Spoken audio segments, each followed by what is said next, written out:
कुंद कुंद के कुंदन थे तुम, समय सार के ज्ञाता, चलते फिरते थे तीर्थ तुम, जन जन के भाग्य विधाता।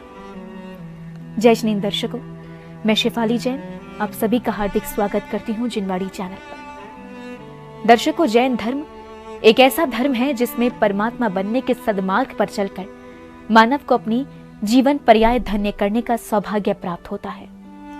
ऐसे ही सदमार्ग पर चलते हुए आज आगरा के नगर गौरव शपक मुनिराज मेरुभूषण जी महाराज का शाश्वत तीर्थराज श्री सम्मेत शिखर जी की धरा पर प्रातः 9:45 पर समता पूर्वक समाधि मरण हो गया और इस वक्त समाधिस्थ गुरुवर की डोली यात्रा आचार्य श्री सुमति सागर जी त्यागी व्रती आश्रम मधुबन से प्रारंभ हो रही है।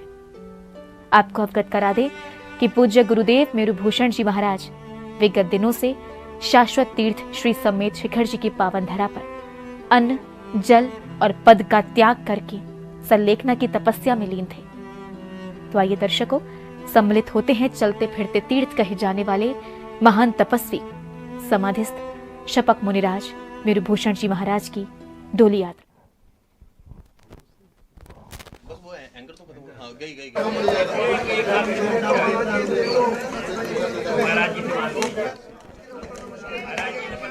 आप देख सकते हैं इस वक्त आचार्य मेरुभूषण जी महाराज का अंतिम संस्कार किया जा रहा है। अंतिम संस्कार की सारी क्रियाएं चल रही हैं। उनके ऊपर घी, गोले और चंदन की लकड़ियों के साथ उनका अंतिम संस्कार किया जा रहा है। आपको बता दें कि छपक मुनिराज मेरुभूषण महाराज जी ने आज से 34 दिन पूर्व यम संलेखना धारण की थी और सही 34 दिन बाद आज मुनिश्री का देवलोक गमन हुआ है, समता पूर्वक समाधि मरण हुआ है।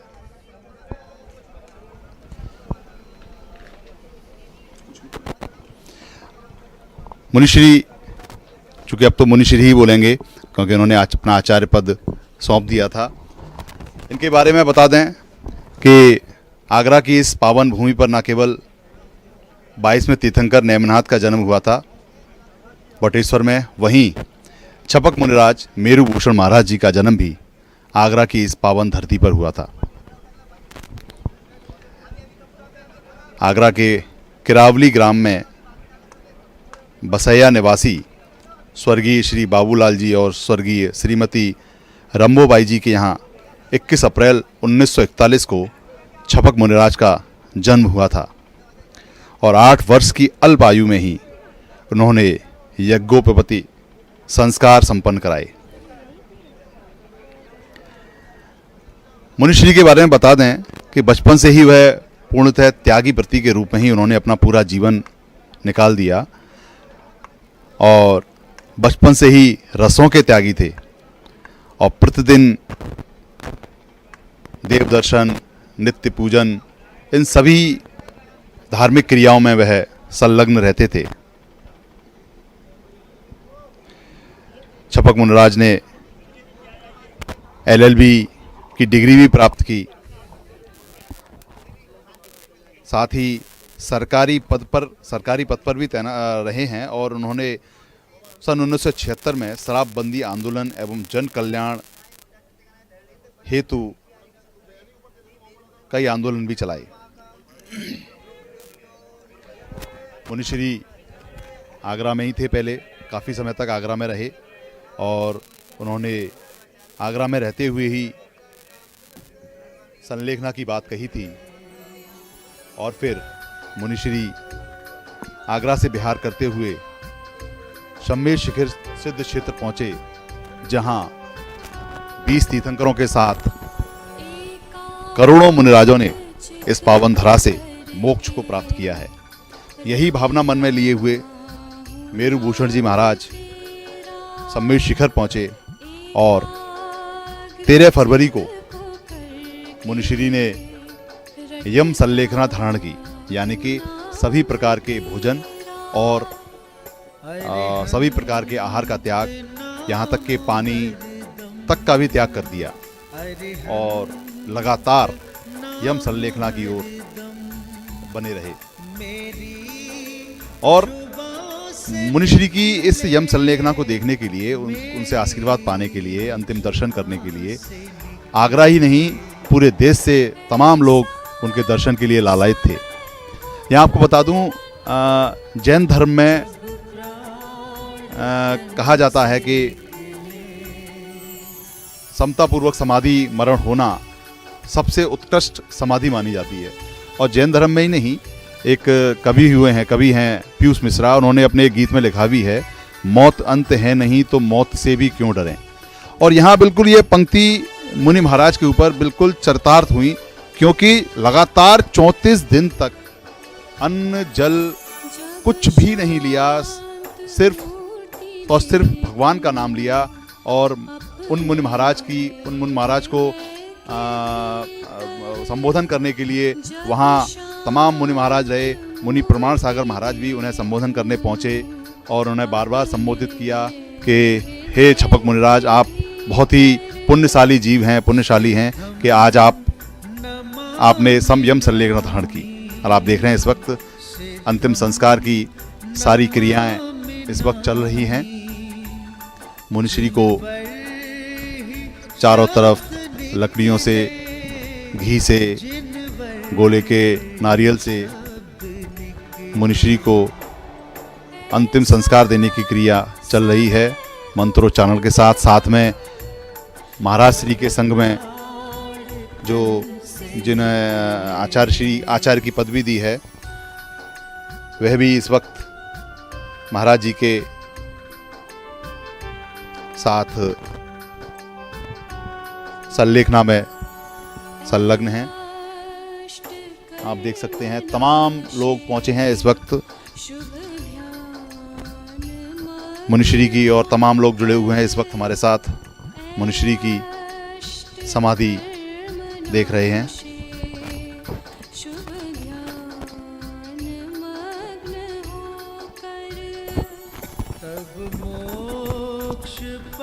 ये दृश्य जिन्हें आप देख रहे हैं, ये सामान्यतः तो एक देखा जाए अगर साधारण शब्दों में तो मृत्यु के दृश्य लग रहे हैं, लेकिन अगर हम बात करें कि जैन धर्म और जैन देशना और जैन दर्शन के अनुसार यदि हम इन्हें देखते हैं तो ये मात्र मृत्यु के दृश्य नहीं है। एक ऐसे मुनिवर, एक ऐसे साधक, एक ऐसे महातपस्वी, एक ऐसे तपश्चर्याकारी जिन्होंने पूर्व से ही मृत्यु का स्वागत ऐसे किया हो कि पूर्व घोषणा कर दी हो कि मैं अब बाकायदा बदस्तूर समाधि मरण के लिए, समतापूर्वक समाधि मरण के लिए संकल्प लेता हूं। जरा सोचिए, मृत्यु जो भयभीत कर देती है हर प्राणी को, जरा सोचिए मृत्यु जो पैरों तले जमीन खिसक जाती है मृत्यु का नाम सुनकर, ऐसी मृत्यु को इतने स्वागत के साथ, इतने महोत्सव रूप में स्वीकारना, ये जैन दर्शन है, यही जैन मुनिचर्या है। और वर्तमान में जैन परंपरा और जैन धर्म की इस नीति और नियमों को, और वो भी इस पंचम काल में ऐसे निर्वहन करना, ये अपने आप में जैन धर्म की शाश्वतता को और बढ़ा देता है। बहुत ही इस वक्त देश तो व्याकुल है, चारों तरफ परिक्रमा कर रहे हैं सारे मुनि संघ के लोग।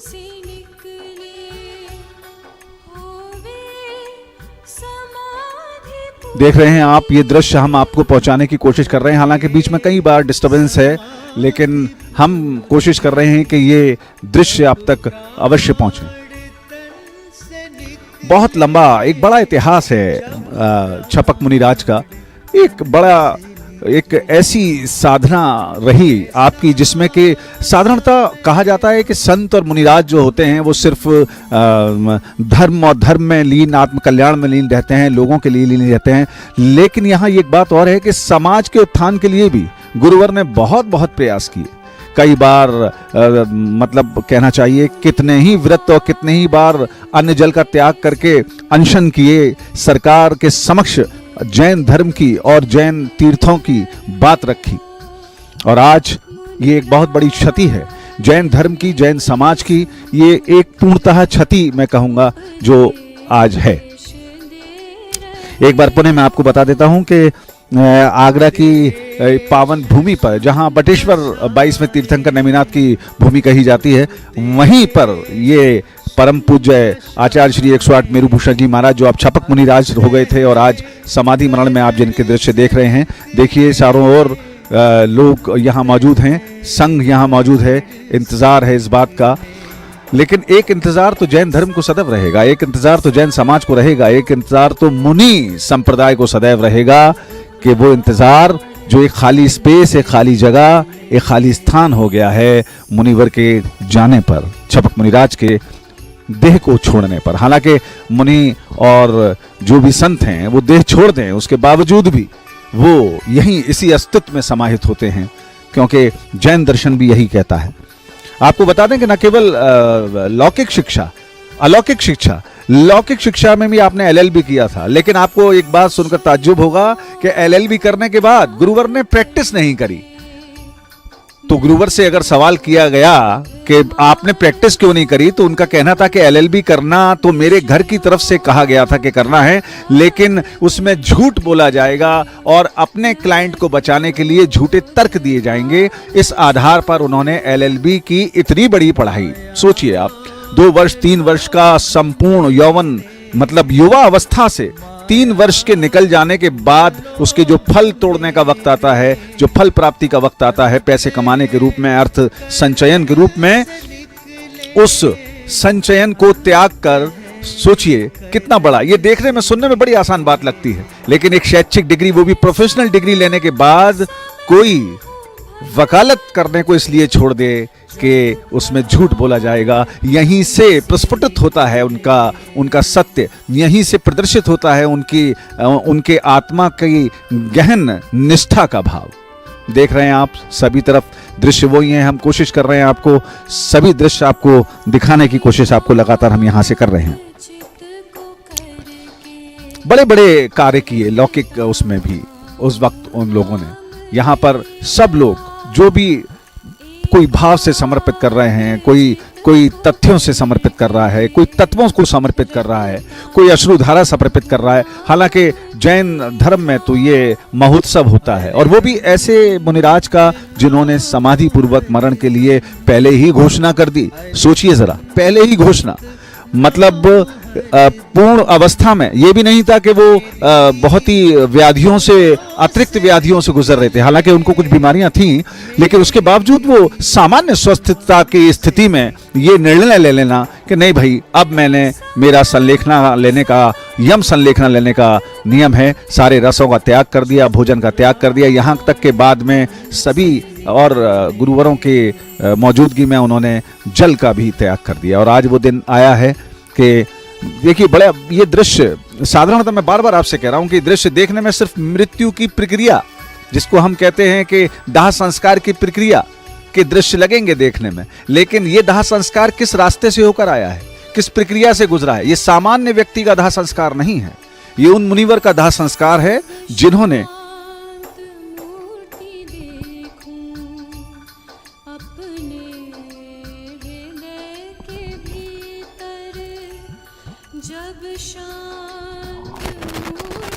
ये दाह संस्कार नहीं कहा जा सकता, क्योंकि ये सामान्य आदमी के लिए दाह संस्कार के दृश्य हो सकते हैं, परंतु ये दृश्य जो आप देख रहे हैं, ये मुनिवर की उस प्रक्रिया के दृश्य हैं जिसको कि पूर्व से ही, इसको मैं कहूंगा आमंत्रित मृत्यु, एक उत्साहवर्धन, एक संकल्प, एक बड़ी बात, आमंत्रित मृत्यु का आमंत्रण, जिस मृत्यु से लोग भागते हैं, जिस मृत्यु के भय से भयभीत होते हैं, उसका आमंत्रण है।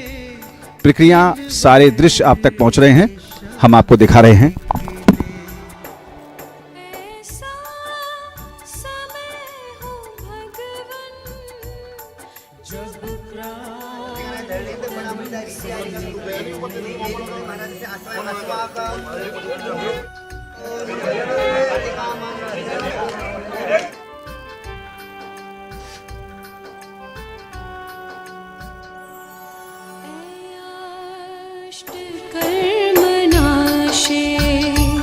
शुभ ध्यान मग्न होकर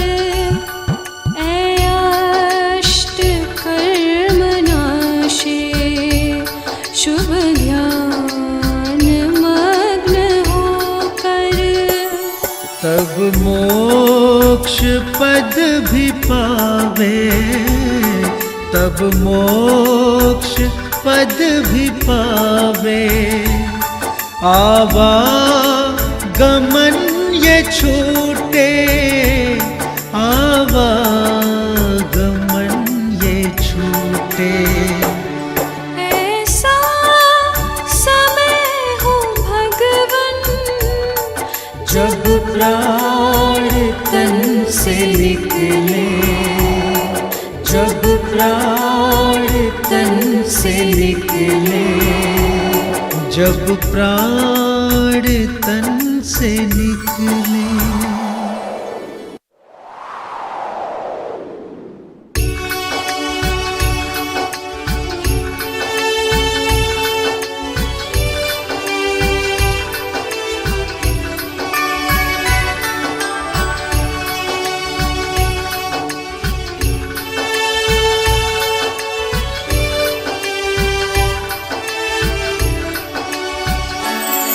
ऐसा समय हो भगवन, ऐसा समय हो भगवन, जब प्राण तन से निकले, होवे समाधि पूरी, होवे समाधि पूरी।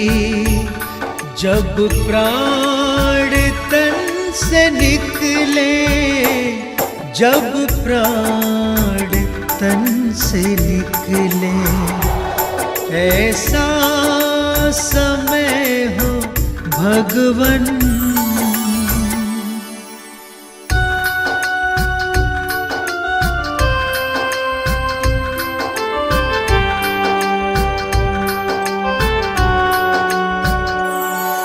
मुनिराज मेरे सम्मुख उपदेश दे रहे हो, मुनिराज मेरे सम्मुख उपदेश दे और ये रहे देख रहे हैं आपके अग्नि प्रज्वलित कर दी गई है, और अब ये देह सीधे कहना चाहिए कि सांसारिक इस दृष्टिकोण से अब छपक मुनिराज आज हमारे बीच में नहीं है। सांसारिक दृष्टिकोण से, देह के दृष्टिकोण से, लौकिक दृष्टिकोण से, बट अलौकिक दृष्टिकोण की अगर हम बात करते हैं तो सत्य तो यह है कि जो आत्माएं पवित्र हैं, जो आत्माएं प्रकाशमयी हैं, और जो आत्माएं ऊर्ध्वगमन उत्थान की ओर अग्रसर हो चुकी होती हैं, अपने अंतिम चरण से पहले वो सदैव इस अस्तित्व में कहीं ना कहीं विराजित होती हैं, विराजमान होती हैं।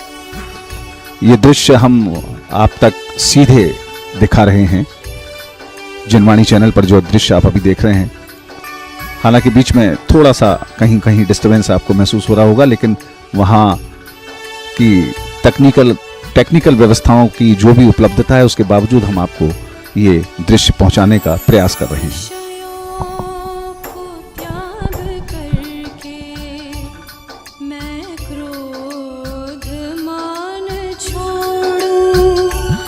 विषयों को त्याग करके मैं क्रोध मान छोड़ूं, माया व लोभ मेरे प्रज्वलित होती हुई माया व लोभ मेरे। ये दृश्य प्रज्वलित हो रही है जो अग्नि, बाकायदा अग्नि की लौ। अग्नि बड़ा प्रत्येक धर्म है, विशेषकर सभी धर्मों में कहा जाए अग्नि को बड़ा प्रतीक माना जाता है।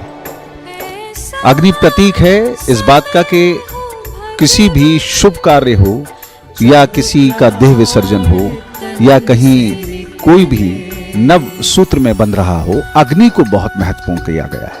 और उसका कारण यह है, अकेली अग्नि मात्र ऐसी है जो अपनी क्रियाशीलता में आने के बाद जिसकी लौ सदैव ऊर्ध्वगमन ऊपर की ओर जाती है, अधोगमित नहीं होती, नीचे की ओर नहीं जाती है। लेकिन आज ये बड़ा संयोग है। मैं अगर दृश्यों के हिसाब से कहूं तो अग्नि तो अपने स्वरूप और अपनी नेचर के अनुरूप प्रज्वलित होकर ऊपर की ओर जा ही रही है, लेकिन जो चेतना जिसकी देह का विसर्जन यहां इस वक्त हो रहा है, वो चेतना स्वयं इस अग्नि की प्रक्रिया से पहले अपने ऊर्ध्वगमन को प्राप्त हो चुकी थी। अर्थात कहना चाहिए कि ये कह देना, मैं बार बार आपसे इस बात को कह रहा हूं कि मुनिराज कोई ऐसी देह की व्याधियों की स्थिति में नहीं थे जहां उन्हें मजबूरन इस यम संलेखना को लेना था। साधारणता देखा जाए उम्र के उस हिसाब में भी जब आपने ये व्रत लिया है, यम संलेखना ली है, वो स्वस्थ थे। लेकिन ऐसी स्वस्थता में और ऐसा संकल्प और ऐसा प्रण ले लेना कि बस अब मुझे समता पूर्वक समाधि मरण की प्रक्रिया में उतरना है। आज एक महान इतिहास लौकिक जगत से विलुप्त होता नजर आएगा, लेकिन अलौकिक जगत में गुरुवर की छाप, उनका ज्ञान, लगभग 34 से अधिक पुस्तकें गुरुवर ने प्रकाशित करी अपने वक्त में। 34 से अधिक पुस्तकें, जिसमें बच्चों के लिए भी थी, जिसमें और भी बहुत सारी चीजें थी।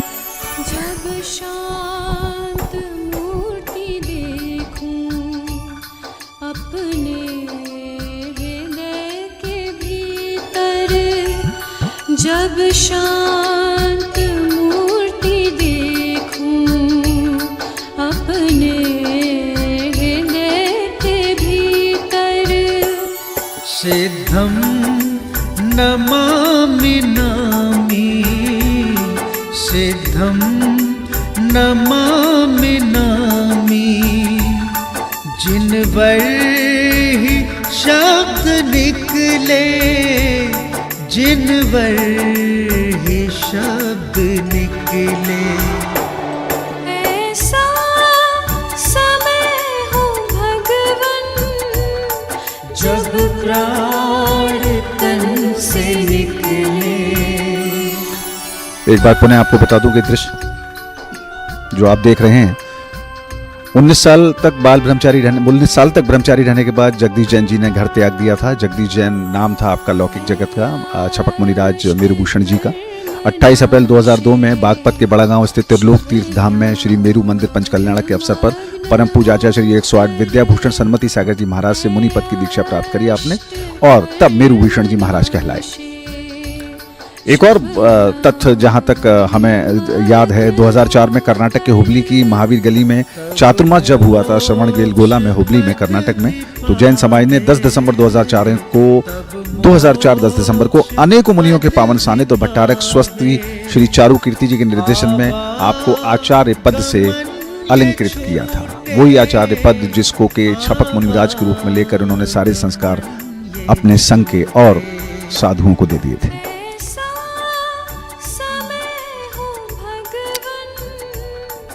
बस यही वो क्षण है जब हम उनके देह के इस रूप में दर्शन कर पा रहे हैं। इसके बाद देह रूप में हम छपक मुनिराज के दर्शन नहीं कर पाएंगे। ऐसे महामुनिराज के चरणों में जिनवाणी चैनल बारंबार पुनः शत वंदन, शत नमन करता है, और वीर प्रभु से ये कामना करते हैं कि हमारे अंदर भी इस तरह के शीतल चित्त, स्वंत विचार सदैव बने रहें।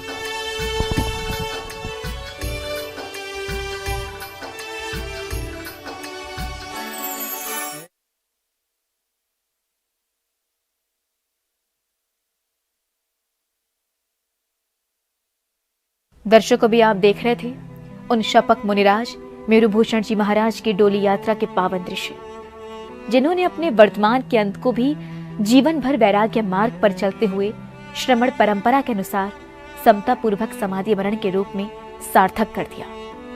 आज इस संवेदनापूर्ण अवसर पर तपस्वी संत शपक मुनिराज मेरुभूषण जी महाराज के श्री चरणों में जिनवाणी चैनल शत शत नमन करता है। तो दर्शकों, आज के इस प्रसारण में फिलहाल इतना ही। अब दीजिए मुझे आज्ञा और आप देखते रहिए जिनवाणी चैनल। जय श्री